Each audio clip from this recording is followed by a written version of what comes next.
ជួលគ្រូខ្ញុំបានធ្វើភ្លាមសុភ័ក្រតំណាងឲ្យសមាជិកក្រុមនឹងនិយាយអំពីវិស័យនៃ website របស់យើងហើយក៏សូមអធិស្ឋានលោកគ្រូបើសិនជាមានសំឡេងរំខានពីខាងក្រៅដែលដំបូងនៅពេលដែល user គេ click នៅលើ link គឺ flow 1វានឹងបង្ហាញform ដើម្បីអាចឲ្យ user login អញ្ចឹងនៅពេលដែល user ថ្មីគាត់អត់ទាន់មាន account ទេអញ្ចឹងគាត់ត្រូវ register សិនឥឡូវខ្ញុំ register សិនហើយដាក់ password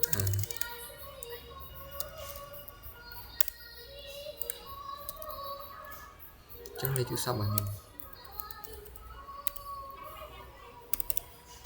ដូច username នេះសានខ្ញុំប្រើហើយ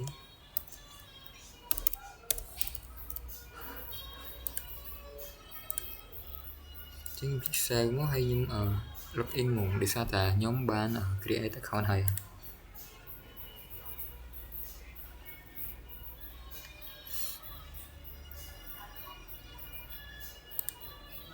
ចឹងនេះគឺជាទិន្នន័យចាស់ដែលខ្ញុំបានបង្កើត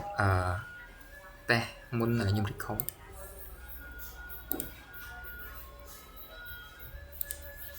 ខ្ញុំចុច search student មកហើយ report គឺនឹង clear ចោលវិញដោយសារតែមិញទិន្នន័យចាស់ដោយសារតែខ្ញុំអត់ទាន់បាន search ប៊ូតុងនេះអ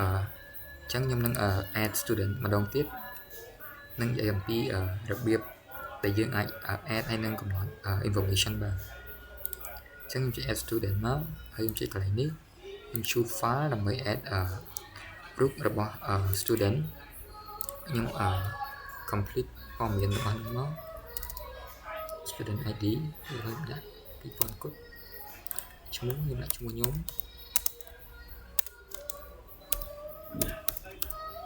ហើយនេះគឺ page ហើយឆ្នាំកំណើត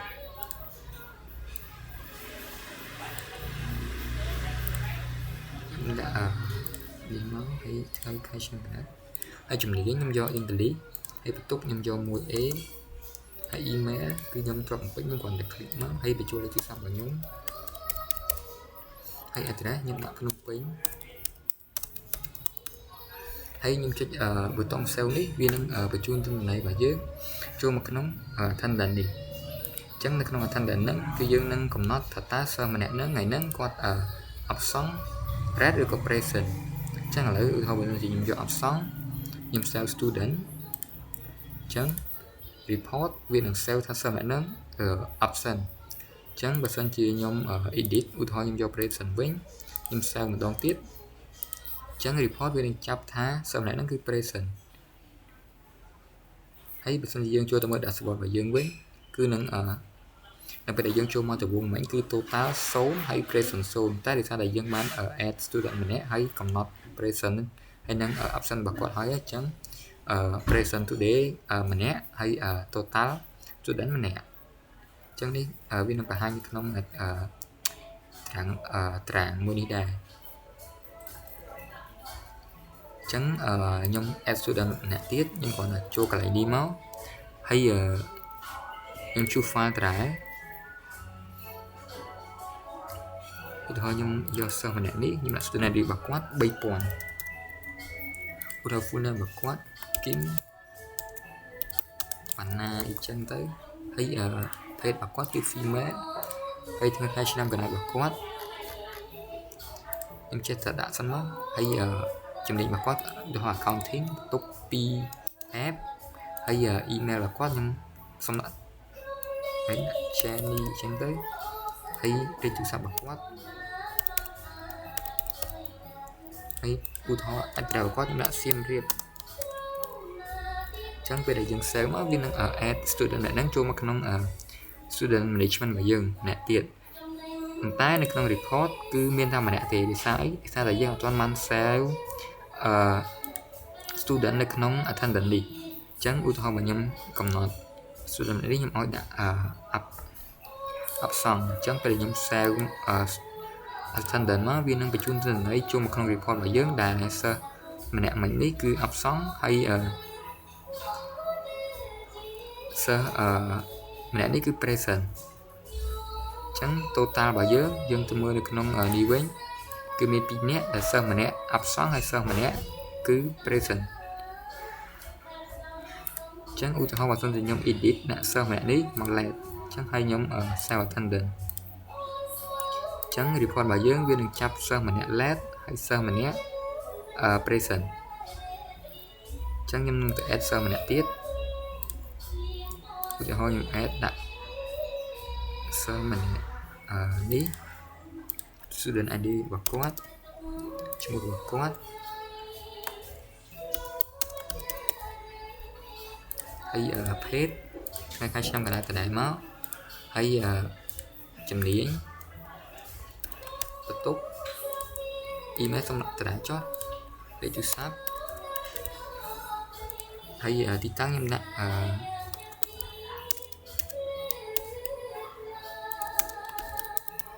បងឃ្មុំពេលដែលខ្ញុំคลิกមកនឹងមានសិស្សចំនួន3នាក់តែនៅក្នុង report របស់យើងគឺ2តារាទេដោយសារតែយើងអត់ទាន់បាន self attendance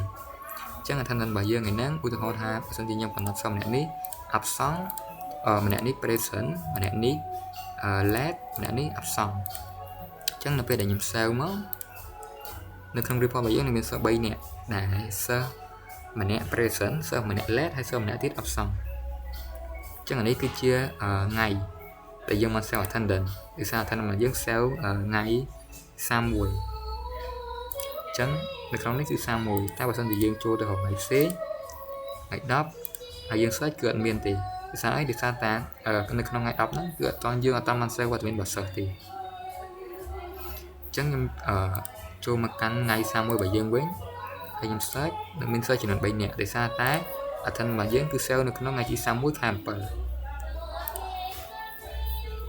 ហើយយើងអាច edit delete បានអញ្ចឹងខ្ញុំនឹងឧទាហរណ៍ទៅ delete សិស្សទាំងម្នាក់នេះចេញហើយខ្ញុំចូលទៅក្នុង attendance ខ្ញុំ save នៅក្នុង report របស់យើងគឺនឹងមានសិស្សចំនួន2នាក់ហើយនឹងគឺជាដំណើរនៃដំណើរការនៃ website របស់យើងអញ្ចឹងកន្លែងនេះគឺទាក់ទងនឹងការ search ឧទាហរណ៍ខ្ញុំ search 1000អញ្ចឹងនឹងលុបសិស្សម្នាក់នេះមកដោយសារថា student ID របស់គាត់1000ឬក៏យើងអាច search អំពី name ក៏បានដែរឧទាហរណ៍ខ្ញុំ search កាន់អ្នកនេះគីមអ្នកនេះ3000អ្នកនេះអញ្ចឹងនឹងគឺជាដំណើរនឹងជាប្រសិទ្ធនៃ website របស់យើងនៅក្នុង AMS Numerical Attendance Management System មួយហ្នឹងហើយកន្លែងនេះគឺប៊ូតុង look out អញ្ចឹងនៅពេលដែលយើង click look out វានឹងចូលទៅកាន់ form របស់យើងវិញដែល form របស់ user ដំបូងក្នុងការបង្កើត account ឬក៏ login ចូលមកកាន់ website របស់យើងហ្នឹងអញ្ចឹងនៅពេលដែលយើងចូលមកគឺមានសិស្ស total 2នាក់ដែរយើងចូលមកកាន់ report present ចំនួន2ហើយនៅពេលដែលយើងចូលមកថ្មីគឺវានឹង save ទិន្នន័យម្ដងទៀតឧទាហរណ៍កន្លែងនេះខ្ញុំ edit phone ឬខ្ញុំ edit ដាក់បន្ទប់ 1i វិញ save student ចូលមកកន្លែងនេះ click ទិន្នន័យ present 2អញ្ចឹងខ្ញុំកែដាក់ absent report របស់យើង absent 1 present 1ចូលទៅក្នុង dashboard ទិន្នសិស្ស2នាក់ absent 1 present 1 present absent អញ្ចឹងដំណើរការនៃ website របស់យើងគឺមានតែប៉ុណ្្នឹងទេសូមអរគុណលោកគ្រូសម្រាប់ការទស្សនាវីដេអូនេះហើយក៏សូមជម្រាបលាលោកគ្រូ